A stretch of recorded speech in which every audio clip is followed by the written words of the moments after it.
Fala pessoal, tudo bom? Bom dia, boa tarde, boa noite. Professor Bruno Clemente por aqui. Nosso último vídeo sobre esse conteúdo para tentar deixar ele bem divididinho aí para vocês consultarem quando vocês precisarem. A gente vai finalizar então o nosso conteúdo de sons, a nossa teoria de sons, falando sobre os projetos multimídia, que são o principal objetivo quando a gente está trabalhando aqui na disciplina de aplicativos gráficos para web, tá bom? Som, ele é um elemento chave na comunicação. Imagina você assistir TV sem som ou com som alto demais, isso é muito complicado. E eu fiz uma brincadeira com o pessoal na sala, eu comentei com eles aqui esse texto de baixo, ó, a presença dos sons amplia o efeito. Na verdade, ela pode ampliar o efeito. Por que eu falei esse pode? Porque se você usar isso de forma errada, você pode ter um prejuízo. Procurem na internet depois, se vocês quiserem, procurem no YouTube de vocês, por exemplo, cenas de filmes de terror ou filmes de drama com sons ou com músicas de humor, músicas engraçadas, tá? Tentem fazer essa experiência.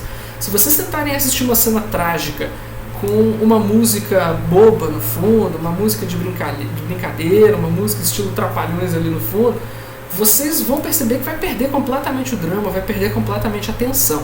Ou seja, uma má utilização dos sons também pode atrapalhar, não só acrescentar, tá bom? Então não necessariamente ela amplia, mas ela pode ampliar se utilizada de forma correta. E como a gente fala de projetos multimídia, né, vocês normalmente não precisarão de grandes profundidades de teoria musical, conhecimentos avançados de harmonia, intervalo de onda, as notações todas, a parte física da acústica e as vibrações. Mas vocês precisam saber como criar e editar sons, fazer a gravação de sons e incorporá-los ao software, ou seja, ao programa que você está utilizando ou à plataforma que você está utilizando. Por que está separado aí? Eu acho interessante mencionar isso. Eu dei um exemplo em sala e eu vou repetir aqui para que fique gravado, tá? Teve um filme que eu assisti, não sei se vocês têm o hábito de assistir aqueles behind the scenes, aqueles por trás dos bastidores, aqueles vídeos que mostram a gravação de filmes e coisas desse tipo. Eu não me lembro agora qual foi o filme, eu acredito que foi alguma coisa de máfia, Poderoso Chefão, alguma coisa desse tipo. E tem uma cena vamos dizer assim, mais pesada, né, de interrogação de uma pessoa. Eles estavam interrogando uma pessoa e eventualmente alguém bate na pessoa, dá um soco na pessoa e, por motivos óbvios, a gente sabe que ninguém deu o soco lá no ator para fazer a gravação do som, né? Ou seja, eles explicaram como eles fizeram e eles disseram que o som de soco em uma substância que fosse dura, como uma parede, uma porta, uma madeira, alguma coisa assim, não dava a sensação de som de um impacto desses. Então eles conseguiram resolver isso, acredite se quiser, comprando um bife. Eles foram no açougue e compraram um bife bem grosso, tá? E eles deram um soco no bife, porque o impacto com a carne, vamos dizer assim, úmida, né, dava aquele som, vamos dizer assim, de um soco mais real, um soco crível. E eles capturaram esse som, eles gravaram esse som e eles conseguiram incorporar isso no filme. Ou seja, eles gravam sem som, né, a pessoa fingindo que dá o golpe, e depois eles adicionam digitalmente o som por cima, e aí dá a sensação de que você está vendo uma cena realmente de um soco, quando na verdade você tem a gravação de um som em cima.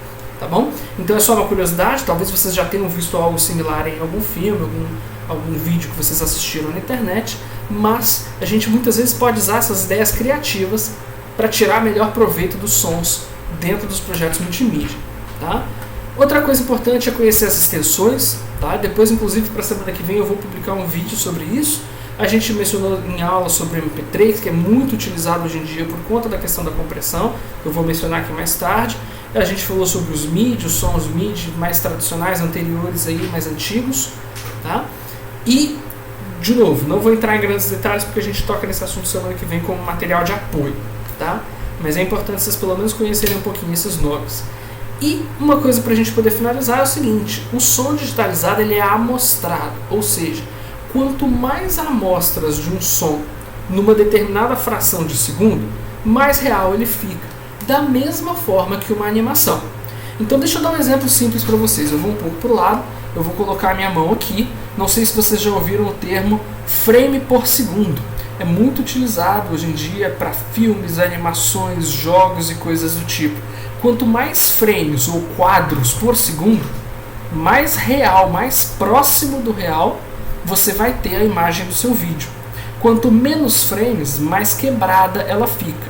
Então se eu fizer um movimento, por exemplo, assim, esticando meu braço, mas eu tenho apenas 3 frames, eu teria um frame, o segundo frame é esse, o terceiro frame é esse. Se eu tentar reproduzir eles de forma rápida, vocês vão ver alguma coisa do tipo 1, 2, 3. Ou seja, não tem a fluidez de um movimento. Agora, se eu colocasse, por exemplo, 30 frames, teria 1, 2, 3, 4, 5, 6, 7. Quando você reproduz isso de 0 a 30, de 1 a 30, né? De uma vez só, você tem um movimento fluido. Ou seja, você tem uma melhor amostragem das suas imagens, uma maior quantidade de quadros por segundo. No som funciona a mesma coisa, a gente tem a taxa de amostragem. Então vocês imaginam que quanto mais pequenos trechos você consegue capturar numa fração de segundo, mais real, mais próximo do som real será esse som, melhor será a qualidade desse som ao final. Tá bom? Aqui estão as frequências mais utilizadas hoje em dia, inclusive outra muito utilizada é o 48 kHz, então é só uma representação aqui para vocês. Inclusive o software que eu estou usando para fazer a gravação, eu mostrei em aula, vou mostrar ainda para algumas pessoas, ele tem 48 e 44.1 kHz, tá bom? Ele já nem apresenta 22 e 11, mas você ainda pode encontrar dependendo do software que você utilize. Algumas curiosidades rápidas. Você, para armazenar 11 segundos de som estéreo, gasta aproximadamente 1 mega de disco.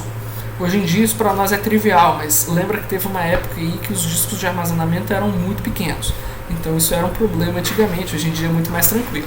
O som monoaural, ou seja, o som vai ser reproduzido apenas em um dos lados, né, não nos dois, que é o som estéreo, ele costuma consumir metade dos recursos. Tá bom? E para a gente finalizar esse vídeo dentro do tempo, fica a seguinte reflexão. Técnicas de compactação podem reduzir em até 8 vezes o consumo de espaço de um arquivo, mas você perde fidelidade do som. O que eu quero dizer com isso? O que é uma técnica de compactação? É você tentar transformar um arquivo nesse mesmo arquivo, mas ocupando menos espaço. Beleza? E isso é muito utilizado. Vocês já devem ter visto a extensão .zip, a extensão .rar para fazer compactação de arquivos. Mas as próprias extensões que a gente utiliza de som permitem sim compressão. Por exemplo, o MP3 é tão famoso hoje em dia porque ele conseguiu uma taxa de compressão, de compactação, desculpa, estou usando o termo errado, uma técnica de compactação muito eficiente.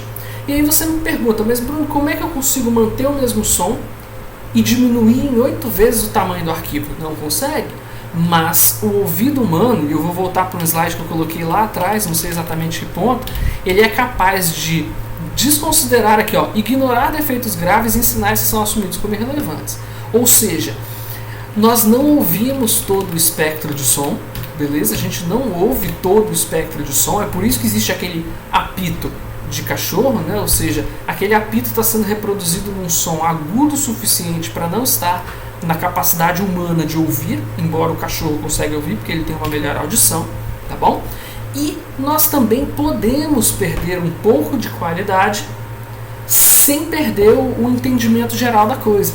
Então, muitas vezes as técnicas de compactação elas cortam do áudio um excesso de qualidade que o nosso ouvido mal percebe, para que a gente ganhe em tamanho de arquivo. E lembra que, de novo, o MP3 surgiu e se destacou numa época em que a internet era muito lenta.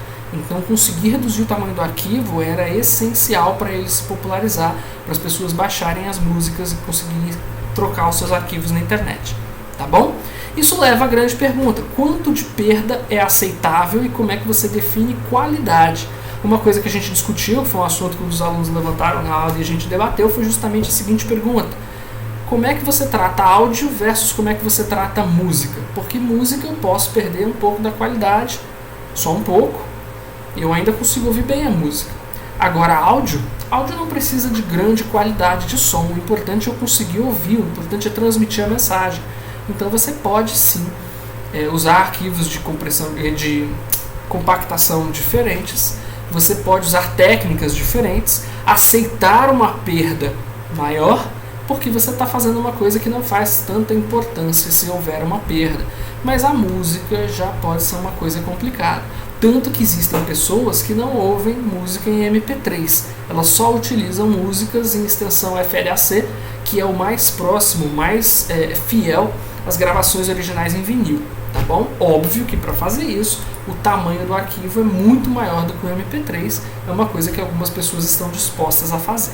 Então eu encerro com essa rápida curiosidade aí para vocês, tá bom? Então é isso, se tiverem qualquer dúvida, coloca aqui nos comentários do YouTube, coloca no Ava, pergunta no fórum, me manda WhatsApp, me manda e-mail que a gente vai continuar a conversa, tá bom? Espero que tenha ficado tudo claro, qualquer coisa me procurem e é isso. Grande abraço pessoal, bom dia, boa tarde, boa noite para vocês, valeu!